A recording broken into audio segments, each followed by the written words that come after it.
Nurses in the United States are leading the fight to take on Wall Street. Dozens of actions organized on September 1st and in recent weeks have drawn thousands across the country as nurses led by the National Nurses United Union demand a transaction tax on Wall Street to offset the effects of economic hardship that are sending ripples through the nation's health system. The Real News spoke with registered nurse Margaret Shanks at the National NNU conference in California. Shanks serves as president of the NNU-affiliated DC Nurses Association. We are trying to address the fact that nurses across the country are working with less. We have more patients. The patients that don't have health insurance come to our facilities sicker than if they had some type of primary health care insurance. We're trying to heal America by taxing Wall Street. We need to take it from the wealthiest and help everyone in the country, not just benefit that top 10% that's making all the money. The NNU has proposed a Main Street contract, which could potentially raise $350 billion in public revenues by imposing a 0.5% tax on certain financial trading transactions involving stocks, bonds, and derivatives.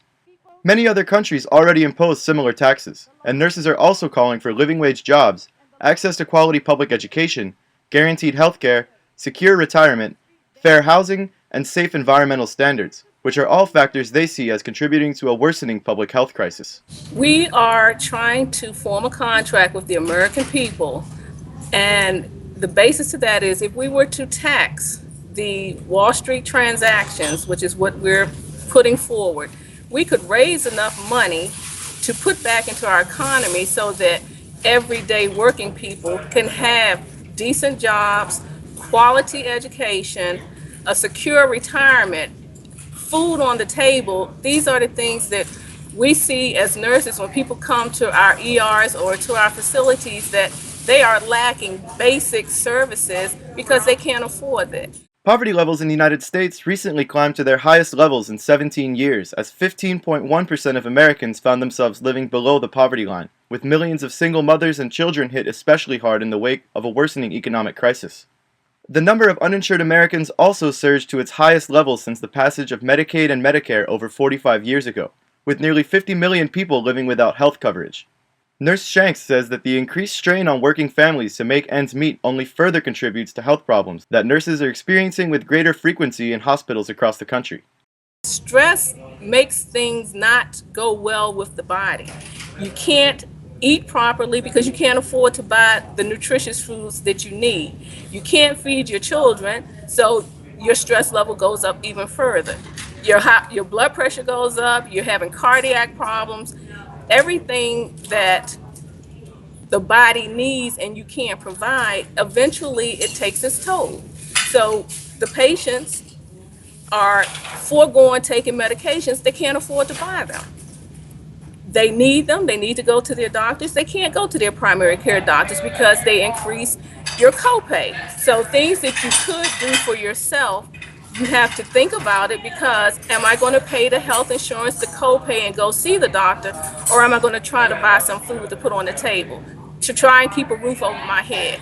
The finances of the average American worker is just not keeping us above water. We are all pretty much drowning.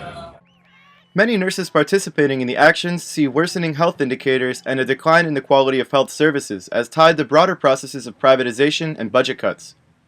President Obama's healthcare reform law has already established $155 billion in Medicare reimbursement cuts to hospitals over the next 10 years, and he has proposed further cuts in Medicare and Medicaid to help pay for his recently announced $447 billion jobs plan.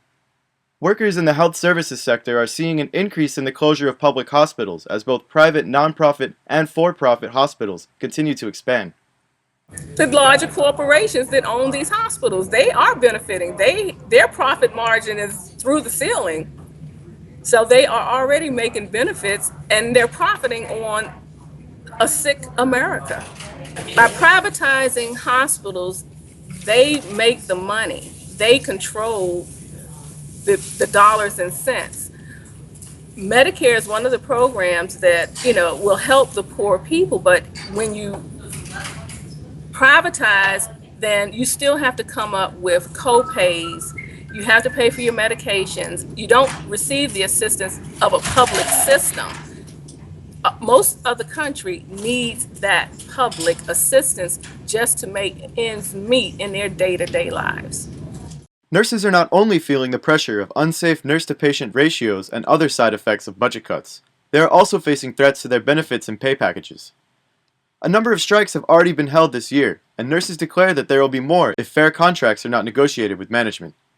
Nurses across the country are being attacked when union contracts are up for renewal. I mean, we have nursing units striking. I mean, we recently had strikes in Minnesota, California, maybe having a strike in the very near future within the week, because they want to take back the benefits that the contracts already have. They want to make the nurses pay more into their health care.